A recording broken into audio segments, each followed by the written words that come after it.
يا الله يا رحمن يا رحيم يا كريم. الحمد لله رب العالمين والصلاة والسلام على سيد المرسلين محمد وعلى آله وأصحابه أجمعين أما بعد فأعوذ بالله من الشيطان الرجيم بسم الله الرحمن الرحيم الذين ينقضون عهد الله من بعد ميثاقه ويقطعون ما أمر الله به أن يوصل ويفسدون في الأرض أولئك هم الخاسرون صدق الله العظيم.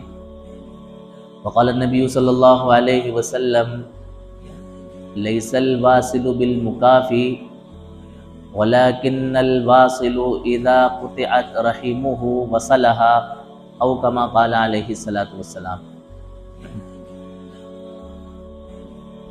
میرے محترم بزرگوں اور عزیزوں، اللہ رب العزت نے ساری انسانیت کو ایک ماں باپ کی اولاد بنایا، یعنی دنیا کے اندر ہر بسنے والے انسان کو اللہ تبارک و تعالی نے ایک ماں باپ کے توسط سے پیدا فرمایا، اور اس کا ذکر قرآن کریم کے اندر فرمایا یا ایھا الناس انا خلقناکم من ذکر و انثی، اے لوگوں ہم نے تمہیں ایک مرد اور ایک عورت کے ذریعے پیدا فرمایا، وجعلناکم شعوبا وقبائل لتعارفوا، اور ہم نے تمہارے درمیان خاندان بنائے اور قبیلے بنائے تاکہ تم آپس میں ایک دوسرے کو پہچان سکو، متعارف ہو سکو۔ اس آیت کی روح سے پتہ یہ چلتا ہے کہ ساری دنیا کے اندر بسنے والے انسان آپس میں ایک دوسرے کے رشتہ دار ہیں۔ کیا ہیں؟ رشتہ دار۔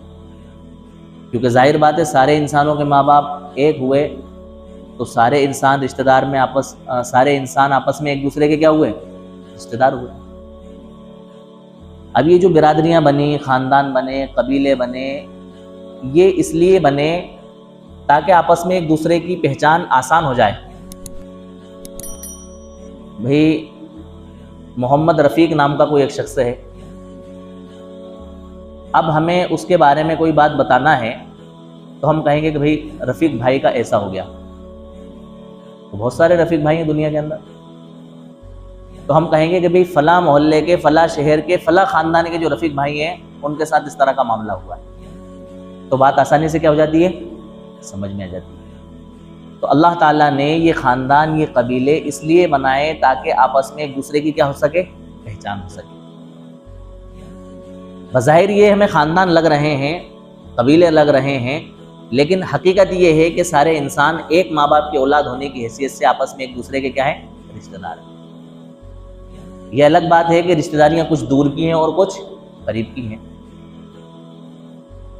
ان رشتہ داریوں کو نبھانے کے لیے، ان رشتہ داریوں کو جوڑنے کے لیے اللہ تبارک و تعالی نے بے شمار جگہ پر قرآن کریم کے اندر تاکیدی حکم فرمایا، اور اللہ کے رسول صلی اللہ علیہ وسلم نے بھی اپنی احادیث میں رشتہ داریوں کو جوڑنے کی تاکید بیان فرمائی اور رشتہ داری توڑنے پر مذمت بیان فرمائی۔ ہمارے معاشرے میں آج کے اس دور میں ہم دیکھیں کہ رشتہ داریوں سے کتنی دوری ہوتی چلی جا رہی ہے، رشتہ داریاں ختم ہو رہی ہیں، تعلقات ختم ہو رہے ہیں، بھائی چارگیاں ختم ہو رہی ہیں، جو کہ معاشرے کے لیے بڑے فساد کا اور بگاڑ کا کیا ہے؟ ذریعہ ہے، معاشرے کے امن کے لیے خطرہ ہے۔ معاشرہ، خاندان اس وقت پر امن بنتا ہے جبکہ اس معاشرے کے اندر اتفاق ہوتا ہے، اتحاد ہوتا ہے، بھائی چارگی ہوتی ہے، اور وہ سارے خاندان والے لوگ آپس میں میل جول کے ساتھ ایک دوسرے کے ساتھ جڑ کر کے رہتے ہیں۔ اس وقت میں سب سے زیادہ ضرورت ہے بھائی چارہ پیدا کرنے کی، اپنے رشتے ناتوں کو مضبوط کرنے کی، اپنے تعلقات کو مضبوط کرنے کی، کہ بھئی ہم اپنے رشتوں کو کیا کریں؟ مضبوط کریں۔ جیسا کہ میں نے شروع میں بتایا، کچھ رشتہ داریاں ہماری دور کی ہوتی ہیں اور کچھ رشتہ داریاں ہماری کیا ہوتی ہیں؟ قریب کی ہوتی ہیں۔ قریب کی رشتہ داریوں میں بعض رشتہ داریاں وہ ہوتی ہیں جو ہمارے والد کی طرف سے ہوتی ہیں، جیسے ہمارے چچا، پھوپھی، چچا زاد، پھوپھی زاد، اور کچھ رشتہ داریاں وہ ہوتی ہیں جو ماں کی طرف سے ہوتی ہیں، جیسے خالہ اور ماموں، خالہ زاد اور ماموں زاد۔ یہ رشتہ داریاں کیا کہلاتی ہیں؟ قریب کی رشتہ داریاں کہلاتی ہیں۔ اور بعض رشتہ داریاں کیا ہیں؟ دور کی رشتہ داریاں ہیں۔ تو رشتہ داریاں چاہے دور کی ہوں یا قریب کی ہوں، ہمیں ان رشتہ داریوں کو کیا کرنا چاہیے؟ نبھانا چاہیے، ان رشتہ داریوں کو باقی رکھنا چاہیے، تال میل کو برقرار رکھنا چاہیے، ہمارا میل جول بحال رہنا چاہیے۔ جس خاندان میں، جس معاشرے میں رشتہ داریاں برقرار نہیں رہتی ہیں، تعلقات بحال نہیں رہتے ہیں، وہ معاشرہ جو ہے نا سکون کا متلاشی ہو جاتا ہے، اس معاشرے کا سکون ختم ہو جاتا ہے، پریشانیاں اس معاشرے کا مقدر بن جاتی ہیں، ٹینشنیں اس معاشرے کا مقدر بن جاتی ہیں۔ اس لیے اللہ تبارک و تعالیٰ نے معاشرے کا سکون اور ماحول برقرار رکھنے کے لیے، معاشرے کو پرسکون بنانے کے لیے یہ تاکید حکم فرمایا کہ تم اپنی رشتہ داریوں کو کیا کرو؟ جوڑو، اور مذمت فرمائی ان لوگوں کی جو رشتہ داریوں کو کیا کرتے ہیں؟ توڑتے ہیں۔ دیکھو، ایک ہے رشتہ داری کے اندر برابری کرنا، آپ میرے ساتھ اچھا کریں گے تو میں آپ کے ساتھ اچھا کروں گا، آپ میرے ساتھ بھلا کریں گے تو میں آپ کے ساتھ بھلا کروں گا، آپ میری خوشی میں کام آئیں گے تو میں آپ کی خوشی میں کام آؤں گا، آپ میری غمی میں کام آئیں گے تو میں آپ کی غمی میں کام آؤں گا۔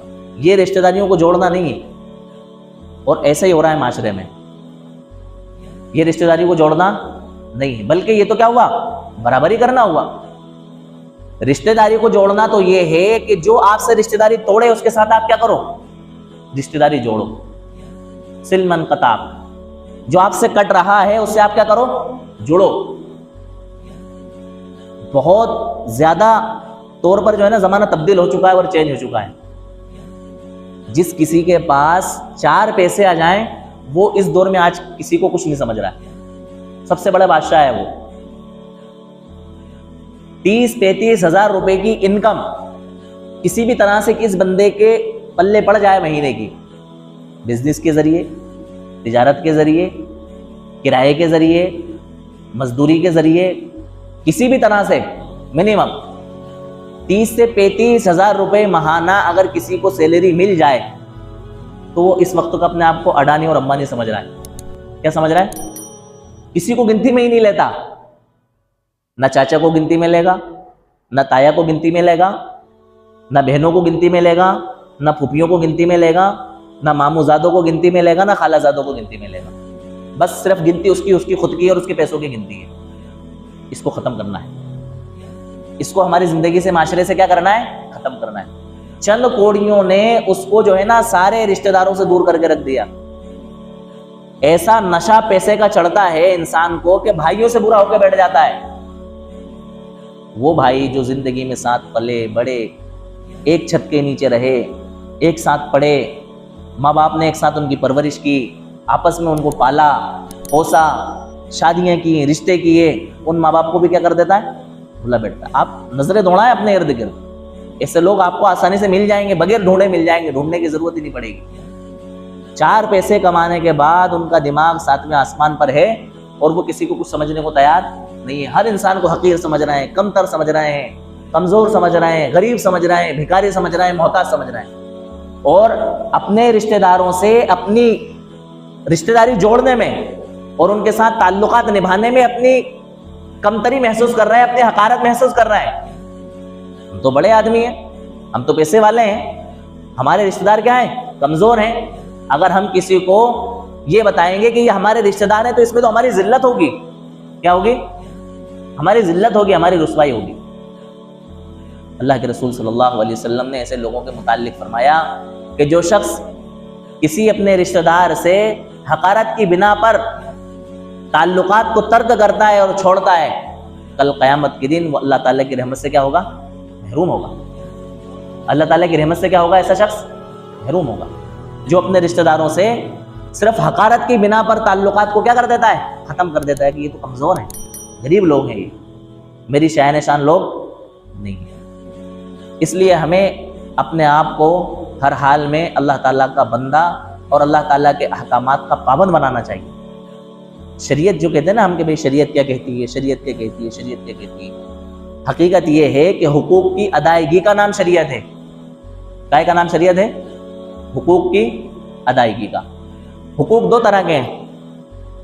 بعض حق کو ہم حقوق اللہ کہتے ہیں، یعنی وہ حق جو اللہ تعالیٰ کے ہیں ان کو ہمیں ادا کرنا ہے، جیسے نماز پڑھنا، روزہ رکھنا، زکوٰۃ ادا کرنا، حج کرنا، امر بالمعروف کرنا، نہی عن المنکر کرنا، یہ کس کے حق ہیں؟ اللہ تعالیٰ کے حق ہیں۔ اور بعض حقوق وہ ہیں جن کو ہم حقوق العباد کہتے ہیں، یعنی کہ بندوں کے حق ادا کرنا۔ سارا قرآن کریم حقوق اللہ اور حقوق العباد سے بھرا پڑا ہے، یعنی دو ہی چیزوں کا نام شریعت ہے اگر دیکھا جائے تو۔